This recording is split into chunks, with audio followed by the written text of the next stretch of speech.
Hey guys, Dan here. Today I'm talking about freelancing pricing.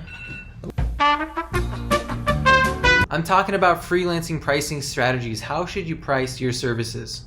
Knowing there's going to be a lot of beginners watching this, I'm going to talk about two different ways to price it, because one of them is going to be on the platforms like UpWork, Fiverr, Freelancer, and then the other one is going to be clients that you have outside of those websites. So when I first started on Fiverr, the first thing I did was I went to Fiverr. I searched in the search bar what I'm actually doing. In my case, it was building websites for WordPress. So I was checking to see what the competition is. How do I competitively price myself in a platform that has tons of other sellers just like me? So when it comes to being on the actual platforms, just price competitively and based on experience. That's the second point. So depending on how much experience you have doing work, whether you have online reviews on these platforms or not. Have you worked in a place, like maybe you worked at a web design agency, maybe you're a writer, you worked at a writing agency, whatever your skill is, how much experience do you have and how confident are you that you can take on most jobs? Now, for the people that have clients outside of the platforms, this is going to be a little bit tricky because there's no definitive answer for this.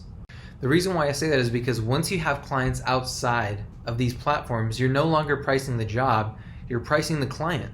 They're pricing the value of what they're getting. Let me give you an example with a logo. Let's use the Domino's logo. How long really do you think it would take someone to do that? This is why pricing specifically for logos is super hard when you're doing it as an hourly rate, because are you really paying for the amount of time that it takes to do the job or the value that you're gonna get? Because if you're doing it hourly, you're kind of being penalized for doing a good job, a fast job, if you really think about it.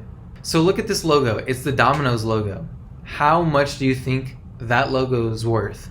Probably billions of dollars. So if I'm a logo designer and I'm talking to Domino's, I'm going to be like, hey, this is going to cost you $40,000 to do the logo, because we're going to come up with a concept. So when people see it, they know exactly what you do.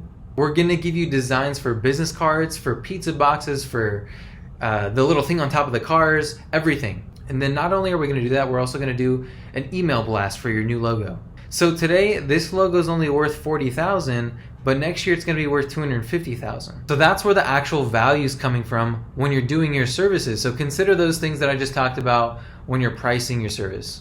All right, so I want to take the time right now out of the video to talk to all my people out there who are offended there's no fancy intro, no fancy outro, that I'm not filling the time, the 10 minutes to fit the YouTube algorithm. I'm so sorry to those people, but I hope you got enough value and now you know how to price yourself as a freelancer. Thank you so much for watching. If you liked the video, please help me, YouTube algorithm, like the video, subscribe for more on how to be a good freelancer, how to make money, get clients, and really scale your business. I'll see you in the next one. Thank you so much for watching.